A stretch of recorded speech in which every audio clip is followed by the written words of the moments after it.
no fundo, das convicções do médico. Claro, eu pus a questão por causa da objeção de consciência, sobretudo.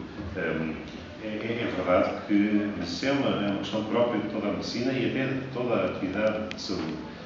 É o problema da interferência de convicções que possam levar à objeção de consciência perante um serviço que muitas vezes é prestado como um genuíno serviço público.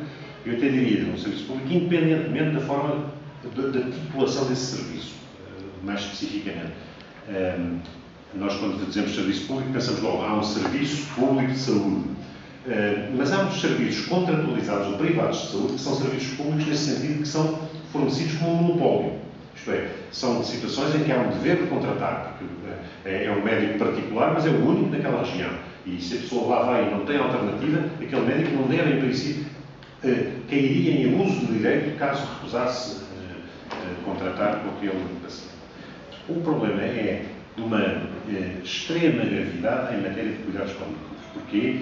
Porque, verdadeiramente, quando nós estamos a falar de cuidados paliativos, já estamos a falar, na maior parte dos casos, embora também haja a prevenção, estamos já a falar de uma situação de reação a condições de sofrimento. Portanto, já são condições de urgência que não devem demorar muito tempo a ser resolvidas, caso exista uma objeção de consciência. Então, encontraria aí um paralelo, um bocadinho bizarro, com a chamada pílula do dia seguinte, na qual, não no espaço português nem essencial, onde isso já aconteceu, mas no caso, por exemplo, dos Estados Unidos, onde isso está muito bem documentado, já surgiram vários casos de objeção de consciência.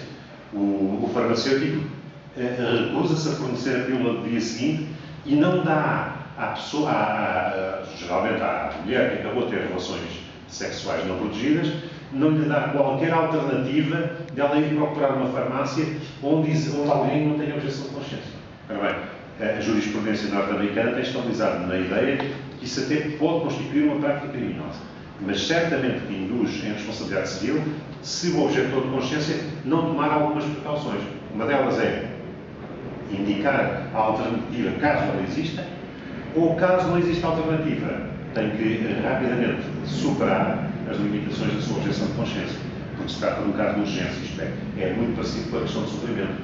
Como há um período qualquer, muito curto, dentro do qual é eficiente aquele tratamento, ou é dado imediatamente, ou tem que ser arranjado imediatamente um sucedâneo para ele. Se nem uma coisa nem outra, a pessoa incorre a responsabilidade. Mas não chegamos ao ponto de objeção de consciência, ou seja, se for quase uma projeção inconsciente de, mas se o tal médico arranja a carapaça para conseguir lidar emocional, para conseguir lidar com vários tipos de sofrimento, depois também até que ponto tem a capacidade, não é, de percepcionar o sofrimento do paciente. Eu sou muito otimista porque, de certa maneira, a nossa ordem jurídica tem estabelecido algum equilíbrio nessa matéria. Até assim, aponta para uma perspectiva futura de equilíbrio nessa matéria.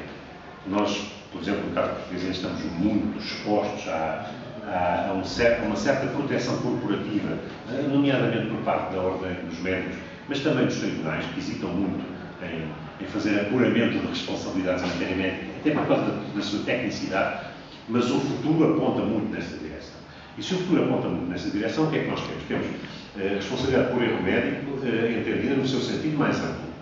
E, a meu ver, o risco até pode ser o contrário, que é o excesso de diligência paliativa com aqueles efeitos perversos que eu apontei para o excesso de diligência paliativa. Porquê? Porque é a chamada prática da medicina defensiva.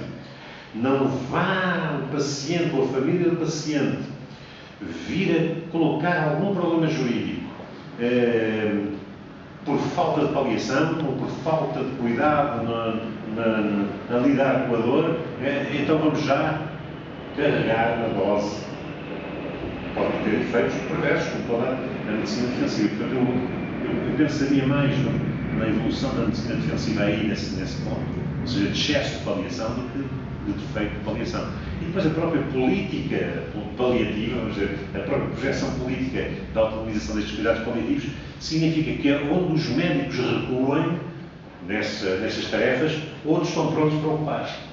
Também pode haver aí um equilíbrio, vamos dizer, interinstitucional, que aconselha os médicos a não deixarem demasiado terreno às atividades de cuidados paliativos, porque senão, nessa altura, ficam com as suas posições inutilizáveis. A segunda questão, recordo-me. Peraí que é importante já um bocadinho.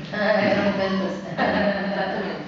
A primeira, segunda seria a dor, até que ponto... Deveria deixar. Uma delas é, bom, há uma lenda por aí, não sei, há uma lenda, não sei se é, não sei se... Não... A dor como aprendizado. Pois, exatamente.